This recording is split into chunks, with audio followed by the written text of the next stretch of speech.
Baiklah, di sini saya akan menjelaskan tentang dua materi. Yang pertama yaitu tentang sebaran opsi jawaban, dan yang kedua yaitu tentang tabel spesifikasi. Baiklah, yang pertama saya akan menjelaskan tentang sebaran opsi jawaban. Sebaran opsi jawaban adalah sebaran pilihan jawaban. Kalau dalam pilihan ganda atau tes objektif, biasanya terdapat 3, 4, atau 5 pilihan. Dan pilihan tersebut biasanya disimbolkan dengan huruf, misalkan A, B, C, D, maupun E. Baiklah, tujuan dari sebaran opsi jawaban sendiri adalah untuk menghindari ketimpangan dalam jumlah kunci jawaban. Maksudnya agar jumlah kunci jawaban dalam tes tidak dominan. Oke, baiklah. Selanjutnya saya akan menjelaskan tentang rumus sebaran opsi jawaban. Baiklah, rumus sebaran opsi jawaban yaitu jumlah soal dibagi jumlah opsi jawaban ditambah atau dikurang 3. Baiklah, saya akan mencontohkan. Misalkan, jumlah soal yang ingin kita buat adalah 100 soal. Dibagi jumlah opsi jawaban yang kita ingin buat ada 4 opsi, maka 100 dibagi 4. Kita harus pilih, mau ditambah dulu atau dikurang dulu. Misalkan kita mau menambah dulu, maka ditambah 3. Sama dengan 100 dibagi 4 adalah 25. Ditambah 3, 25 tambah 3 sama dengan 28. Maka sebaran opsi jawaban tidak lebih dari 28. Baiklah, selanjutnya kita akan menghitung yang minimumnya, yang ini maksimumnya. Yang minimumnya sama seperti rumus ini, cuman dia bukan ditambah tapi dikurang. Baiklah, tadi kan 100 dibagi 4, ini ditambah, selanjutnya dikurang 3 sama dengan 100 bagi 4, 25, dikurang 3, 25 dikurang 3 sama dengan 22. Maka jumlah opsi jawaban atau jumlah sebaran opsi jawaban tidak kurang dari 22, tidak lebih dari 28 dan tidak kurang dari 22. Untuk pilihan A, B, C, maupun D, itu tidak kurang dari 22 dan tidak lebih dari 28. Misalkan kita ingin jawaban A yang 28 dan jawaban C yang 22. Maka untuk jawaban B dan D itu tidak boleh kurang dari 22 dan tidak boleh lebih dari 28. Yang B-nya 26. Kalau kita jumlahkan 28 ditambah 26 ditambah 22, 8 tambah 2 10 tambah 6 16, 6 7 76. Berarti masih sisa 24. Kalau kita jumlahkan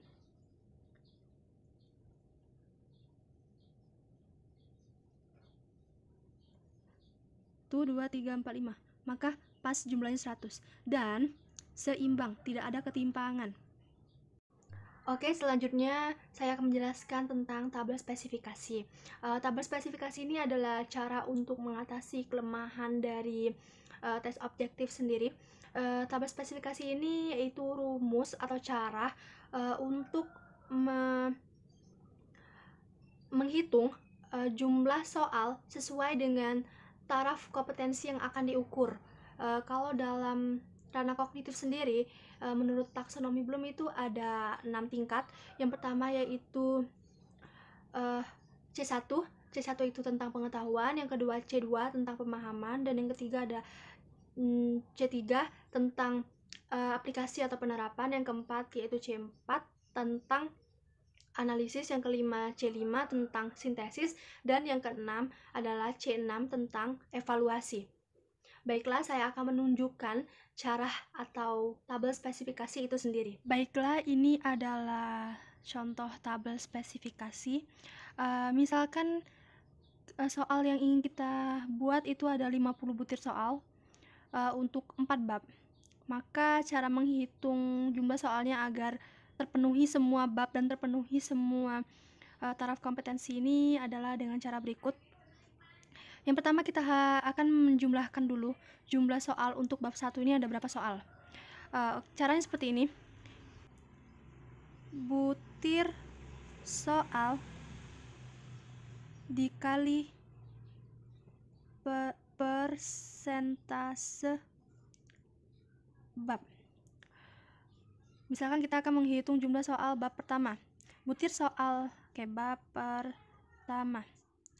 Butir soalnya itu ada 50 soal dikali persentasenya ada 20/100 ya. 20% itu 20/100. Maka 50 dikali 20 adalah 1000 per 100 sama dengan 10 soal. Maka total bab satunya itu ada 10 soal. Oke, bab 2. 50 dikali 30/100 ya, karena 30%. Maka 50 dikali 30 adalah 1500 per 100 sama dengan 15. Maka jumlah soal yang berisi bab 2 itu ada 15 soal. Yang ini ada 40 soal. Yang ini ada 5 soal. Maka kalau dijumlahkan ini adalah 50. Oke. Selanjutnya kita akan menghitung per taraf kompetensinya. Jadi dari jumlah 10 soal ini harus mencakup taraf kompetensi yang akan kita ukur. Jadi kita akan menghitung C1-nya ada berapa soal dari 10 ini, C2-nya ada berapa soal dari 10 ini. Jadi rumusnya seperti ini. Rumusnya adalah jumlah total tadi, total soal bab 1 tadi. Ini bab 1 ya, kita menghitung yang C1.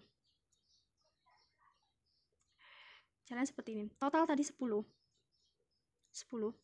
dikali yang C1, persentasenya adalah 35%. Maka 35% itu adalah 35/100. Jadi 10 dikali 35 sama dengan 350/100.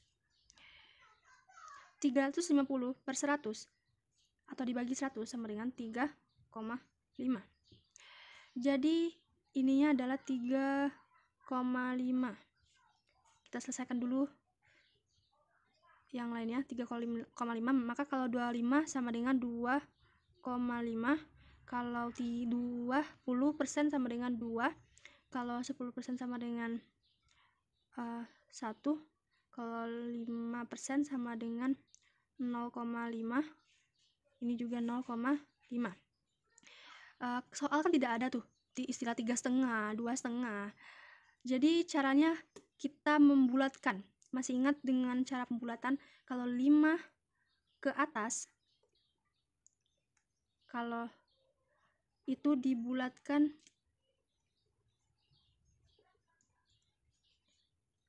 ke atas. Kalau 5 ke bawah, dibulatkan ke bawah. Maksudnya ini dari 5 tuh, 5 ke atas itu maksudnya adalah 5, 6, 7, 8, 9. Maksudnya itu di angka belakangnya. Terus yang 5 ke bawah itu maksudnya adalah 1, 2, 3, 4. Misalkan tadi ini 3,5. Karena dia 5, maka dibulatkan ke atas. Jadi 4. Karena ini juga 5, maka dibulatkan ke atas. Jadi 3. Baru 7 soal ya. Ini 2, 7 tambah 2, 9, tambah 1, 10. Pas 10. Untuk yang 0,5, ini 5 nih. Sama seperti ini. Jadi sebenarnya rumus pembulatan ini tidak terlalu baku untuk tabel spesifikasi. Tergantung dari taraf kompetensi yang ingin kita ukur. Sebenarnya misalkan bab satunya itu lebih menginginkan taraf kompetensi siswa berupa pengetahuan, maka pengetahuan yang lebih banyak. Yang C5, C6-nya mungkin tidak penting untuk bab 1. Mungkin aja untuk bab 2, bab 3 atau bab 4 C5 sama C6-nya lebih penting. Begitu juga dengan selanjutnya untuk menghitung bab 2, bab 3 dan bab 4. Saya jelaskan sekali lagi, cara pembulatan yang tadi itu untuk tabel spesifikasi ini tidak baku, sesuai dengan guru yang menguji ingin lebih mengukur tingkat mana. Baiklah, inilah penjelasan dari saya. Terima kasih.